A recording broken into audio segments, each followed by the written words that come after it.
Hey, what's going on? Welcome to RJ's Cave, quite possibly the most financially challenged guitar-oriented channel in all of YouTube. I'm RJ. You are awesome. Thanks for joining me because now we can get started.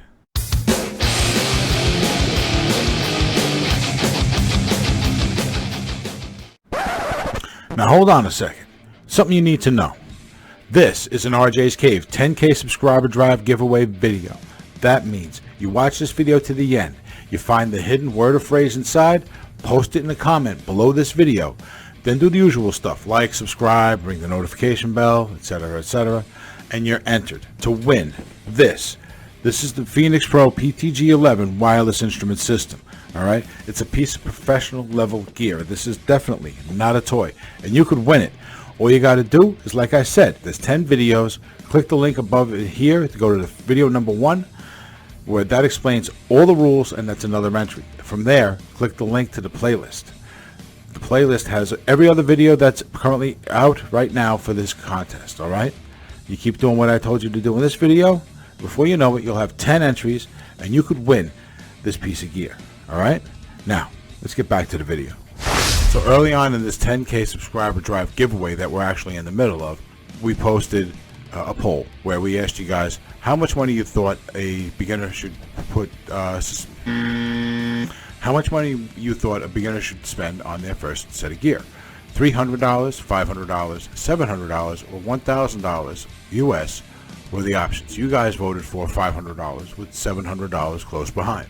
So shortly after, we posted that $500 gear package video, right? And then we posted another poll where we asked you guys how we should spend the $700. Should we spend it more on the guitar and worry less about an amp, or vice versa and spend more money on the guitar, or try and spend it basically 50-50, just putting a couple bucks aside for the accessories? And overwhelmingly, you guys voted for 50-50.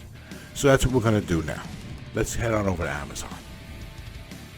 Now, to save us some time, I've taken the liberty of putting together a bunch of things on a wish list so that we don't have to go searching and this video doesn't end up being an hour long, alright?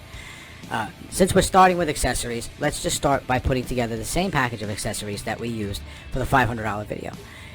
Once we've got everything else, we can see how much money we have left over, and we can adjust this accordingly. We can improve some products in the package of accessories, so let's call it, or we can maybe take one or two out because the our hypothetical guitar player already actually has some things like picks and things like that. You know what I'm saying? Anyway, so we're going to start with this one.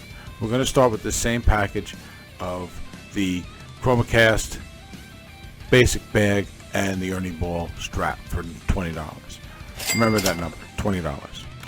And now we're going to put the tuner that we had got in the package in there as well. That's the Donner clip-on tuner, right, for $10. So now we're up to $30. And now we need some guitar picks, right? I found these, which are actually a type and a variety and a size I actually like. I'm a little unusual, but for now we're going to go with this. This is a pack of 12 for $3.50. So now we're at $33.50. And last but not least, we need a cord to connect the guitar to the amp, right? Or at least we're going to go with that. So this one here is the same Amazon Basics cable we got before. It's $6.74. We're just going to round it up to $7. So we were at $33.50. So now we're at $40.50. All right, and that's all of our accessories. And now we're getting to the amp, and this is where things got interesting because we have certain criteria now for this amplifier. It's no longer a bedroom amp. It needs to be loud enough to play with friends. So in my mind, that's a 12-inch speaker and it's got to be about 50 watts, right? It can be a little less, but not much. 40 watts, and if it's a tube amp, you can probably get away with 30. But I think that's going a little too high-end right now. Tube amps are expensive. So I started seeing the digital amps, like the Boss Katana here, had prices of $269, and that's like where they kind of stop. The Fender Mustang is $279, and so they're right around the $269 to $289 range. And then when you get to 300, the speakers get small and the output gets small again, because now you have some specialty bedroom amps like the Spark, the Positive Grid Spark, Also, you start getting the amps that start out at a little more higher price. You start getting their small amps, their bedroom amps at like 300. So the 12-inch speakers with the 50 watts and up, they kind of drop off and come back in at like $400, maybe $360. So for our purposes, it was better for me to go with something smaller and spend just a couple dollars extra on the guitar. And so this is not exactly going to be 50-50, but by picking the Boss Katana, we're getting an amplifier that is very versatile, can still be used in the bedroom, can be used with your friends, and has a lot of versatility built in. Although it is not the most versatile digital amplifier anymore, at one time it was. It still has a big user base and a lot of support online for all these different sounds and effects that you can put in it. So you get a lot out of this amplifier for the $269 or $270.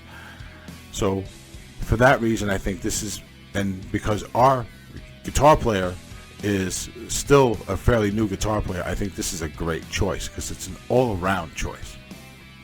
So we're going to put this in our package. We were at $40.50, and now we're just over $310. We're around $310.50. This gives us a nice chunk of money to spend on the guitar.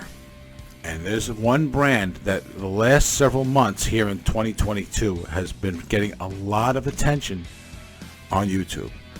Lots of higher end guitar YouTubers have been picking these up for review. And they are blowing people away because in the $350 price range, they're coming with stainless steel frets that have rounded edges and they're fully polished. I mean, we're talking about features that a feature that was only on $1,000 guitars just a year or two ago. Okay, and pickups that have been like in-house pickups that have gone from being mediocre to being truly a really good option for like an entry-level guitar. They're like a decent alternative to a Gibson pickup, believe it or not. And I don't mean that because you're going to save money or anything, but like a stock pickup, these are really, really good, and they emulate that very well. How do I know this? I haven't owned one, but I have watched several reviews from very well revered YouTubers like Phil MkII, who really go into these things and take them apart, and they're a little more meticulous than the average YouTuber. And the detail that he goes through, and from what I saw in these videos, because of what he does, tells me that these really, really are good guitars. And when you look at the features that come for $359, it really is really surprising, because even though this looks like it is basically a Les Paul inspired, a modern take on a Les Paul inspired guitar, right? Call it that. It's really got a lot of more modern attention to detail. It's got these stainless steel frets. All right, look at these. Like I said, with the polish. Look how polished they are. And the ends completely rounded. They don't come to the end. They actually trim the tang on the bottom that holds it in place, so it's not going to stick out. So even if it goes through those moisture changes that happen over time with guitar, you shouldn't get any fret sprout. I almost combined the two words. All right, so that's why that's such a big deal. The other thing is stainless steel frets don't wear out. Up until we started using stainless steel frets just a few years ago, you always had to consider a fret job as something that was going to happen with your favorite guitar at some point in its lifetime, right? And that's a $400 or $500 job. So now with stainless steel frets, you don't have that concern anymore. So this becomes an option. If the rest of the guitar is as good as the frets are, a guitar like this suddenly becomes an option to keep for a long time, and not just something that you learn on. All right. The pickups are copies of 57 humbuckers from Gibson guitars. They basically say that on the back of these. This is another thing I've seen in these videos that I watch. It's got a set neck design, which is only second to neck through body design. So it plays nice, right? And then that's just the basic specs. When you look at what's going on here, it's got the Alnico-II humbuckers, custom Alnico-II. So basically they're trying to make them kind of like the ones that are in Slash's Les Paul. Slash's Les Paul has Alnico-II humbuckers, and these are rated at a similar output, at least from the reviews that I've seen that have tested them. They're a similar output to the standard Les Paul pickups. If you take a standard Les Paul humbucking pickup and you make it with an Alnico-II humbucker, you're getting basically the same tone as Slash, okay? Basically. So that's not insignificant, you know what I'm saying?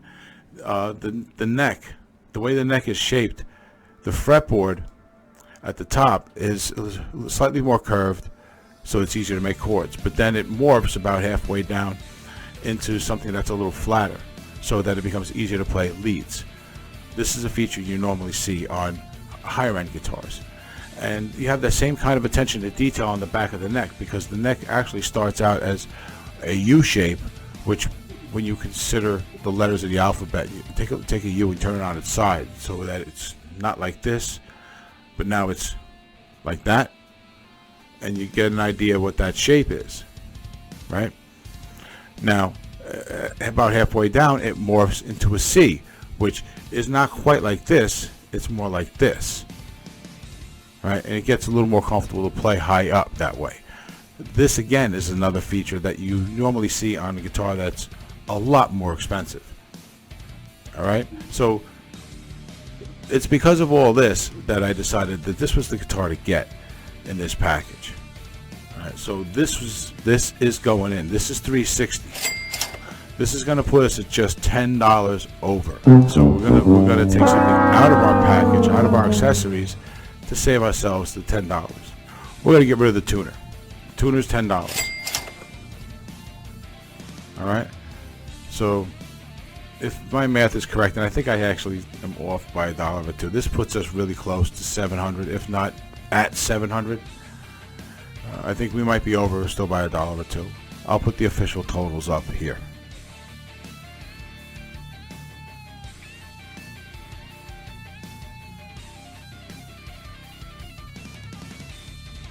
This is our package. I think the big surprise really is the EART. This is really kind of like an ESP or an LTD 256. That's kind of what this is like. And that's a pretty sweet guitar. And right on time now, that's the central air conditioning turning on.